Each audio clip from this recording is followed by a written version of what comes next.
تم سے نئے چاند کے بارے میں دریافت کرتے ہیں کہ گھٹتا بڑھتا کیوں ہے، کہہ دو کہ وہ لوگوں کے کاموں کی میعادیں اور حج کے وقت معلوم ہونے کا ذریعہ ہے، اور نیکی اس بات میں نہیں کہ احرام کی حالت میں گھروں میں ان کے پچھواڑے کی طرف سے آؤ، بلکہ نیکوکار وہ ہے جو پرہیزگار ہو، اور گھروں میں ان کے دروازوں سے آیا کرو اور اللہ سے ڈرتے رہو تاکہ کامیاب ہو جاؤ۔ اور جو لوگ تم سے لڑتے ہیں تم بھی اللہ کی راہ میں ان سے لڑو، مگر زیادتی نہ کرنا، کہ اللہ زیادتی کرنے والوں کو دوست نہیں رکھتا۔ اور ان کو جہاں پاؤ قتل کر دو، اور جہاں سے انہوں نے تم کو نکالا ہے یعنی مکے سے، وہاں سے تم بھی ان کو نکال دو۔ اور دین سے گمراہ کرنے کا فساد قتل و خونریزی سے کہیں بڑھ کر ہے،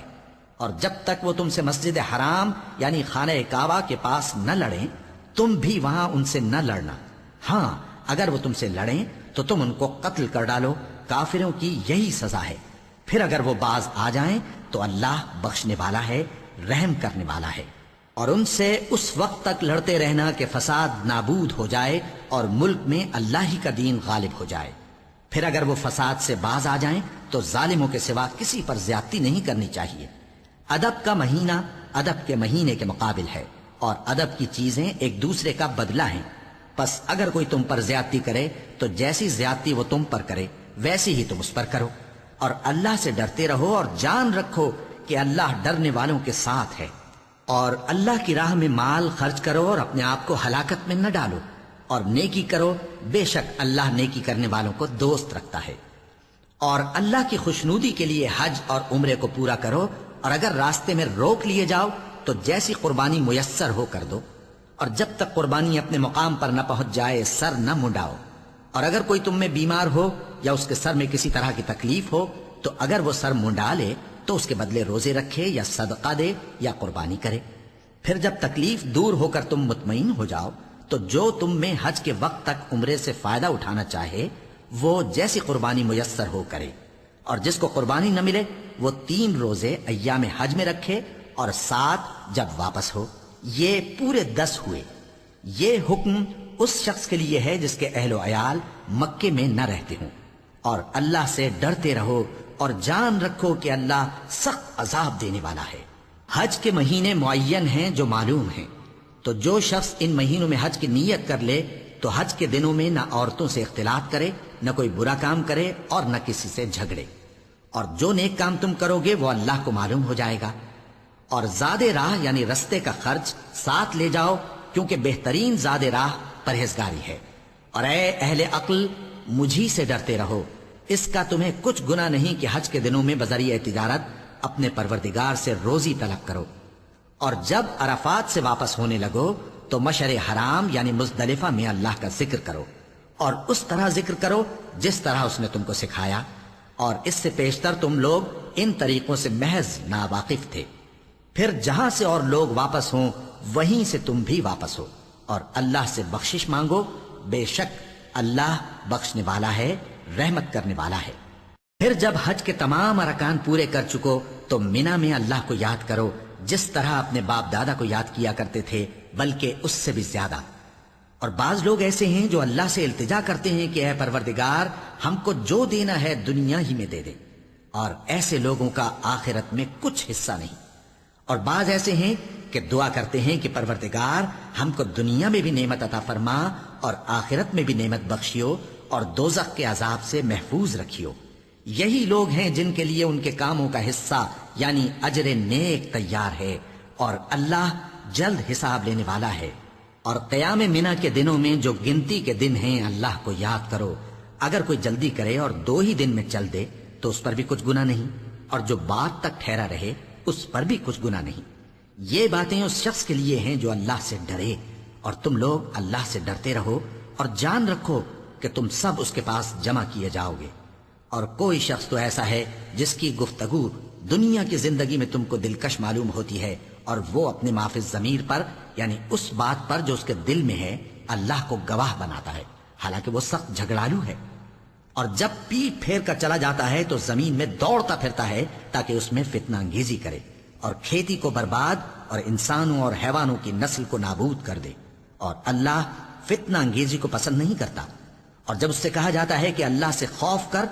تو غرور اس کو گناہ میں پھنسا دیتا ہے، سو اس کو جہنم کافی ہے، اور وہ بہت برا ٹھکانہ ہے۔ اور کوئی شخص ایسا ہے کہ اللہ کی خوشنودی حاصل کرنے کے لیے اپنی جان بیچ ڈالتا ہے، اور اللہ بندوں پر بہت مہربان ہے۔ مومنو، اسلام میں پورے پورے داخل ہو جاؤ اور شیطان کے پیچھے نہ چلو، وہ تو تمہارا کھلا دشمن ہے۔ پھر اگر تم احکام روشن پہنچ جانے کے بعد لڑکھڑا جاؤ تو جان رکھو کہ اللہ غالب ہے، حکمت والا ہے۔ کیا یہ لوگ اسی بات کے منتظر ہیں کہ ان پر اللہ کا عذاب بادل کے سائبانوں میں نازل ہو اور فرشتے بھی اتر آئیں اور کام تمام کر دیا جائے؟ اور سب کاموں کا رجوع اللہ ہی کی طرف ہے۔ اے پیغمبر، بنی اسرائیل سے پوچھو کہ ہم نے ان کو کتنی کھلی نشانیاں دیں، اور جو شخص اللہ کی نعمت کو اپنے پاس آنے کے بعد بدل دے تو اللہ سخت عذاب کرنے والا ہے۔ اور جو کافر ہیں ان کے لیے دنیا کی زندگی خوشنما کر دی گئی ہے، اور وہ مومنوں سے تمسخر کرتی ہیں، لیکن جو پرہیزگار ہیں وہ قیامت کے دن ان سے اوپر ہوں گے۔ اور اللہ جس کو چاہتا ہے بے حساب رزق دیتا ہے۔ پہلے تو سب لوگوں کا ایک ہی مذہب تھا، لیکن وہ آپس میں اختلاف کرنے لگے تو اللہ نے ان کی طرف بشارت دینے والے اور ڈر سنانے والے پیغمبر بھیجے، اور ان پر سچائی کے ساتھ کتابیں نازل کیں تاکہ جن امور میں لوگ اختلاف کرتے تھے ان کا ان میں فیصلہ کر دے۔ اور اس میں اختلاف بھی انہی لوگوں نے کیا جن کو کتاب دی گئی تھی، باوجود کہ ان کے پاس کھلے ہوئے احکام آ چکے تھے، اور یہ اختلاف انہوں نے صرف آپس کی ضد سے کیا۔ تو جس امر حق میں وہ اختلاف کرتے تھے اللہ نے اپنی مہربانی سے مومنوں کو اس کی راہ دکھا دی، اور اللہ جس کو چاہتا ہے سیدھا رستہ دکھا دیتا ہے۔ کیا تم یہ خیال کرتے ہو کہ یوں ہی بہشت میں داخل ہو جاؤ گے، اور ابھی تم کو پہلے لوگوں کی سی مشکلیں تو پیش آئی ہی نہیں؟ ان کو بڑی بڑی سختیاں اور تکلیفیں پہنچیں، اور وہ صعوبتوں میں ہلا ہلا دیے گئے، یہاں تک کہ پیغمبر اور مومن لوگ جو ان کے ساتھ تھے سب پکار اٹھے کہ کب اللہ کی مدد آئے گی۔ دیکھو اللہ کی مدد ان قریب آیا چاہتی ہے۔ اے نبی، لوگ تم سے پوچھتے ہیں کہ اللہ کی راہ میں کس طرح کا مال خرچ کریں۔ کہہ دو کہ جو چاہو خرچ کرو، لیکن جو مال خرچ کرنا چاہو وہ درجہ بدرجہ اہل استحقاق یعنی ماں باپ کو اور قریب کے رشتہ داروں کو اور یتیموں کو اور محتاجوں کو اور مسافروں کو سب کو دو، اور جو بھلائی تم کرو گے اللہ اس کو جانتا ہے۔ مسلمانوں، تم پر اللہ کے رستے میں لڑنا فرض کر دیا گیا ہے، اور وہ تمہیں ناگوار تو ہوگا، مگر عجب نہیں کہ ایک چیز تم کو بری لگے اور وہ تمہارے حق میں بھلی ہو، اور عجب نہیں کہ ایک چیز تم کو بھلی لگے اور وہ تمہارے لیے مضر ہو، اور ان باتوں کو اللہ ہی بہتر جانتا ہے اور تم نہیں جانتے۔ اے پیغمبر، لوگ تم سے عزت والے مہینوں میں لڑائی کرنے کے بارے میں دریافت کرتے ہیں، کہہ دو کہ ان میں لڑنا بڑا گناہ ہے، اور اللہ کی راہ سے روکنا اور اس سے کفر کرنا اور مسجد حرام یعنی خانہ کعبہ میں جانے سے بند کرنا اور اہل مسجد کو اس میں سے نکال دینا جو یہ کفار کرتے ہیں، اللہ کے نزدیک اس سے بھی زیادہ گناہ ہے، اور فتنہ انگیزی خون ریزی سے بھی بڑھ کر ہے۔ اور یہ لوگ ہمیشہ تم سے لڑتے رہیں گے، یہاں تک کہ اگر مقدور رکھیں تو تم کو تمہارے دین سے پھیر دیں، اور جو کوئی تم میں سے اپنے دین سے پھر کر کافر ہو جائے گا اور کافر ہی مرے گا تو ایسے لوگوں کے اعمال دنیا اور آخرت دونوں میں برباد ہو جائیں گے، اور یہی لوگ دوزخ میں جانے والے ہیں جس میں ہمیشہ رہیں گے۔ جو لوگ ایمان لائے اور اللہ کے لیے وطن چھوڑ گئے اور کفار سے جنگ کرتے رہے وہی اللہ کی رحمت کے امیدوار ہیں، اور اللہ بخشنے والا ہے، رحمت کرنے والا ہے۔ اے پیغمبر، لوگ تم سے شراب اور جوئے کا حکم دریافت کرتے ہیں، کہہ دو کہ ان میں گناہ بڑے ہیں اور لوگوں کے لیے کچھ فائدے بھی ہیں، مگر ان کے گناہ فائدوں سے کہیں زیادہ ہیں۔ اور یہ بھی تم سے پوچھتے ہیں کہ اللہ کی راہ میں کون سا مال خرچ کریں، کہہ دو کہ جو ضرورت سے زیادہ ہو۔ اس طرح اللہ تمہارے لیے اپنے احکام کھول کھول کر بیان فرماتا ہے تاکہ تم سوچو، یعنی دنیا اور آخرت کی باتوں میں غور کرو۔ اور تم سے یتیموں کے بارے میں بھی دریافت کرتے ہیں، کہہ دو کہ ان کی حالت کی اصلاح بہت اچھا کام ہے، اور اگر تم ان سے مل جل کر رہنا یعنی خرچ اکٹھا رکھنا چاہو تو وہ تمہارے بھائی ہیں، اور اللہ خوب جانتا ہے کہ خرابی کرنے والا کون ہے اور اصلاح کرنے والا کون۔ اور اگر اللہ چاہتا تو تم کو تکلیف میں ڈال دیتا، بے شک اللہ غالب ہے، حکمت والا ہے۔ اور مومنوں، مشرک عورتوں سے جب تک وہ ایمان نہ لائیں نکاح نہ کرنا، کیونکہ مشرک عورت خواہ تم کو کیسی ہی بھلی لگے اس سے مومن لونڈی بہتر ہے، اور اسی طرح مشرک مرد جب تک ایمان نہ لائیں مومن عورتوں کو ان کی زوجیت میں نہ دینا، کیونکہ مشرک مرد سے خواہ وہ تم کو کیسا ہی بھلا لگے مومن غلام بہتر ہے۔ یہ مشرک لوگوں کو دوزخ کی طرف بلاتے ہیں، اور اللہ اپنی مہربانی سے بہشت اور بخشش کی طرف بلاتا ہے، اور اپنے حکم لوگوں سے کھول کھول کر بیان کرتا ہے تاکہ نصیحت حاصل کریں۔ اور تم سے حیض کے بارے میں دریافت کرتے ہیں، کہہ دو وہ تو نجاست ہے، سو ایام حیض میں عورتوں سے کنارہ کش رہو، اور جب تک وہ پاک نہ ہو جائیں ان سے مقاربت نہ کرو۔ ہاں جب وہ پاک ہو جائیں تو جس طریق سے اللہ نے تمہیں ارشاد فرمایا ہے ان کے پاس جاؤ، کچھ شک نہیں کہ اللہ توبہ کرنے والوں اور پاک صاف رہنے والوں کو دوست رکھتا ہے۔ تمہاری عورتیں تمہاری کھیتی ہیں، تو اپنی کھیتی میں جس طرح چاہو جاؤ، اور اپنے لیے نیک عمل آگے بھیجو، اور اللہ سے ڈرتے رہو، اور جان رکھو کہ ایک دن تمہیں اس کے روبرو حاضر ہونا ہے۔ اور اے پیغمبر، ایمان والوں کو بشارت سنا دو، اور اللہ کے نام کو اس بات کا ہیلا نہ بنانا کہ اس کی قسمیں کھا کھا کر سلوک کرنے اور پرہیزگاری کرنے اور لوگوں میں صلح و سازگاری کرانے سے رک جاؤ، اور اللہ سب کچھ سنتا ہے، جانتا ہے۔ اللہ تمہاری لغو قسموں پر تم سے مواخذہ نہیں کرے گا، لیکن جو قسمیں تم قصد دلی سے کھاؤ گے ان پر مواخذہ کرے گا، اور اللہ بخشنے والا ہے، بردبار ہے۔ جو لوگ اپنی عورتوں کے پاس جانے کی قسم کھا لیں ان کو 4 مہینے تک انتظار کرنا چاہیے۔ اگر اس عرصے میں قسم سے رجوع کر لیں تو اللہ بخشنے والا ہے، مہربان ہے، اور اگر طلاق کا ارادہ کر لیں تو بھی اللہ سنتا ہے، جانتا ہے۔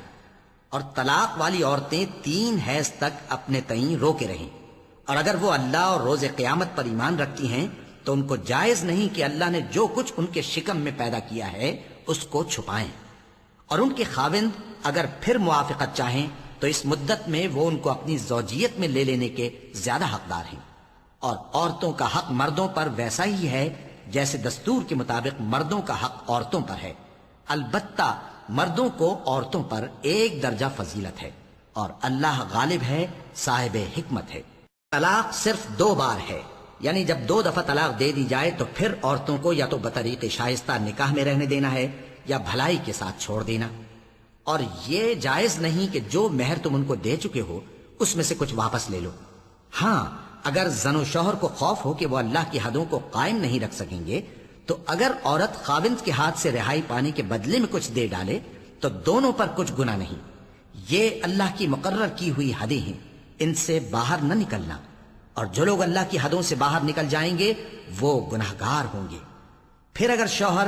2 طلاقوں کے بعد تیسری طلاق عورت کو دے دے تو اس کے بعد جب تک عورت کسی دوسرے شخص سے نکاح نہ کر لے اس پہلے شوہر پر حلال نہ ہوگی۔ ہاں اگر دوسرا خاوند بھی طلاق دے دے اور عورت اور پہلا خاوند پھر ایک دوسرے کی طرف رجوع کر لیں تو ان پر کچھ گناہ نہیں، بشرطے کہ دونوں یقین کریں کہ اللہ کی حدوں کو قائم رکھ سکیں گے، اور یہ اللہ کی حدیں ہیں، ان کو وہ ان لوگوں کے لیے بیان فرماتا ہے جو علم رکھتے ہیں۔ اور جب تم عورتوں کو 2 دفعہ طلاق دے چکو اور ان کی عدت پوری ہو جائے تو انہیں یا تو حسن سلوک سے نکاح میں رہنے دو یا بطریق شائستہ رخصت کر دو،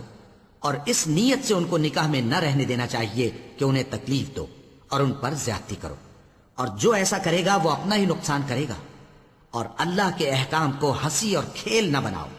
اور اللہ نے تم کو جو نعمتیں بخشی ہیں اور تم پر جو کتاب اور دانائی کی باتیں نازل کی ہیں جن سے وہ تمہیں نصیحت فرماتا ہے ان کو یاد کرو، اور اللہ سے ڈرتے رہو، اور جان رکھو کہ اللہ ہر چیز سے واقف ہے۔ اور جب تم عورتوں کو طلاق دے چکو اور ان کی عدت پوری ہو جائے تو ان کو اپنے شوہروں کے ساتھ جب وہ آپس میں جائز طور پر راضی ہو جائیں نکاح کرنے سے مت روکو۔ اس حکم سے اس شخص کو نصیحت کی جاتی ہے جو تم میں اللہ اور روز آخر پر یقین رکھتا ہے، یہ تمہارے لیے نہایت خوب اور بہت پاکیزگی کی بات ہے، اور اللہ جانتا ہے اور تم نہیں جانتے۔ اور مائیں اپنے بچوں کو پورے 2 سال دودھ پلائیں، یہ حکم اس شخص کے لیے ہے جو پوری مدت تک دودھ پلوانا چاہے، اور دودھ پلانے والی ماؤں کا کھانا اور کپڑا دستور کے مطابق باپ کے ذمے ہوگا۔ کسی شخص کو اس کی طاقت سے زیادہ تکلیف نہیں دی جاتی، تو یاد رکھو کہ نہ تو ماں کو اس کے بچے کے سبب نقصان پہنچایا جائے اور نہ باپ کو اس کی اولاد کی وجہ سے نقصان پہنچایا جائے، اور اسی طرح نان و نفقہ بچے کے وارث کے ذمے ہے۔ اور اگر دونوں یعنی ماں باپ آپس کی رضامندی اور صلاح سے بچے کا دودھ چھڑانا چاہیں تو ان پر کچھ گناہ نہیں، اور اگر تم اپنی اولاد کو دودھ پلوانا چاہو تو تم پر کچھ گناہ نہیں، بشرطے کہ تم دودھ پلانے والیوں کو دستور کے مطابق ان کا حق جو تم نے دینا کیا تھا دے دو، اور اللہ سے ڈرتے رہو، اور جان رکھو کہ جو کچھ تم کرتے ہو اللہ اس کو دیکھ رہا ہے، اور جو لوگ تم میں سے مر جائیں اور عورتیں چھوڑ جائیں تو وہ عورتیں 4 مہینے اور 10 دن اپنے آپ کو روکے رہیں، اور جب یہ عدت پوری کر چکیں اور اپنے حق میں پسندیدہ کام یعنی نکاح کر لیں تو تم پر کچھ گناہ نہیں، اور اللہ تمہارے سب کاموں سے واقف ہے۔ اگر تم اشارے کنائے میں عورتوں کو نکاح کا پیغام بھیجو یا نکاح کی خواہش کو اپنے دلوں میں مخفی رکھو تو تم پر کچھ گناہ نہیں، اللہ کو معلوم ہے کہ تم ان سے نکاح کا ذکر کرو گے، مگر ایام عدت میں اس کے سوا کے دستور کے مطابق کوئی بات کہہ دو، پوشیدہ طور پر ان سے قول و قرار نہ کرنا، اور جب تک عدت پوری نہ ہو لے نکاح کا پختہ ارادہ نہ کرنا، اور جان رکھو کہ جو کچھ تمہارے دلوں میں ہے اللہ کو سب معلوم ہے، تو اس سے ڈرتے رہو اور جان رکھو کہ اللہ بخشنے والا ہے، حلم والا ہے۔ اور اگر تم عورتوں کو ان کے پاس جانے یا ان کا مہر مقرر کرنے سے پہلے طلاق دے دو تو تم پر کچھ گناہ نہیں، ہاں ان کو دستور کے مطابق کچھ خرچ ضرور دو، یعنی مقدور والا اپنے مقدور کے مطابق دے اور تنگ دست اپنی حیثیت کے مطابق، نیک لوگوں پر یہ ایک طرح کا حق ہے۔ اور اگر تم عورتوں کو ان کے پاس جانے سے پہلے طلاق دے دو لیکن مہر مقرر کر چکے ہو تو آدھا مہر دینا ہوگا، ہاں اگر عورتیں مہر بخش دیں یا مرد جن کے ہاتھ میں عقد نکاح ہے اپنا حق چھوڑ دیں اور پورا مہر دے دیں تو ان کو اختیار ہے، اور اگر تم مرد لوگ ہی اپنا حق چھوڑ دو تو یہ پرہیزگاری کی بات ہے، اور آپس میں بھلائی کرنے کو فراموش نہ کرنا، کچھ شک نہیں کہ اللہ تمہارے سب کاموں کو دیکھ رہا ہے۔ مسلمانوں، سب نمازیں خصوصاً بیچ کی نماز یعنی نماز عصر پورے اہتمام کے ساتھ ادا کرتے رہو اور اللہ کے آگے ادب سے کھڑے رہا کرو، پھر اگر تم خوف کی حالت میں ہو تو پیادے یا سوار جس حال میں ہو نماز پڑھ لو، پھر جب امن و اطمینان ہو جائے تو جس طریق سے اللہ نے تم کو سکھایا ہے جو تم پہلے نہیں جانتے تھے اللہ کو یاد کرو، اور جو لوگ تم میں سے مر جائیں اور عورتیں چھوڑ جائیں وہ اپنی عورتوں کے حق میں وصیت کر جائیں کہ ان کو 1 سال تک خرچ دیا جائے اور گھر سے نہ نکالی جائیں، ہاں اگر وہ خود گھر سے چلی جائیں اور اپنے حق میں پسندیدہ کام یعنی نکاح کر لیں تو تم پر کچھ گناہ نہیں، اور اللہ زبردست ہے، حکمت والا ہے۔ اور مطلقہ عورتوں کو بھی دستور کے مطابق نان و نفقہ دینا چاہیے، پرہیزگاروں پر یہ بھی حق ہے۔ اسی طرح اللہ اپنے احکام تمہارے لیے بیان فرماتا ہے تاکہ تم سمجھو۔ بھلا تم نے ان لوگوں کو نہیں دیکھا جو شمار میں ہزاروں ہی تھے اور موت کے ڈر سے اپنے گھروں سے نکل بھاگے تھے، تو اللہ نے ان کو حکم دیا کہ مر جاؤ، پھر ان کو زندہ بھی کر دیا۔ کچھ شک نہیں کہ اللہ لوگوں پر مہربانی رکھتا ہے، لیکن اکثر لوگ شکر نہیں کرتے۔ اور مسلمانوں، اللہ کی راہ میں جہاد کرو اور جان رکھو کہ اللہ سب کچھ سنتا ہے، سب کچھ جانتا ہے۔ کون ہے کہ اللہ کو قرض حسنہ دے کہ وہ اس کے بدلے اس کو کئی گنا زیادہ دے گا، اور اللہ ہی روزی کو تنگ کرتا اور وہی اسے کشادہ کرتا ہے، اور تم اسی کی طرف لوٹ کر جاؤ گے۔ بھلا تم نے بنی اسرائیل کی ایک جماعت کو نہیں دیکھا جس نے موسیٰ کے بعد اپنے پیغمبر سے کہا کہ آپ ہمارے لیے ایک بادشاہ مقرر کر دیں تاکہ ہم اللہ کی راہ میں جہاد کریں؟ پیغمبر نے کہا کہ اگر تم کو جہاد کا حکم دیا جائے تو ایسا تو نہیں کہ لڑنے سے پہلو تہی کرو۔ وہ کہنے لگے کہ ہم اللہ کی راہ میں کیوں نہ لڑیں گے جبکہ ہم وطن سے خارج اور بال بچوں سے جدا کر دیے گئے۔ پھر جب ان کو جہاد کا حکم دیا گیا تو چند اشخاص کے سوا سب پھر گئے، اور اللہ ظالموں سے خوب واقف ہے۔ اور پیغمبر نے ان سے یہ بھی کہا کہ اللہ نے تم پر طالوت کو بادشاہ مقرر فرمایا ہے۔ وہ بولے کہ اسے ہم پر بادشاہی کا حق کیوں کر ہو سکتا ہے؟ اس سے بڑھ کر بادشاہی کے مستحق تو ہم ہیں، اور اس کے پاس تو بہت سی دولت بھی نہیں۔ پیغمبر نے کہا کہ اللہ نے اس کو تم پر فضیلت دی ہے اور بادشاہی کے لیے منتخب فرمایا ہے۔ اس نے اسے علم بھی بہت سا بخشا ہے اور تن و توش بھی بڑا عطا کیا ہے، اور اللہ کو اختیار ہے جسے چاہے بادشاہی بخشے، وہ بڑا کشائش والا ہے، دانا ہے۔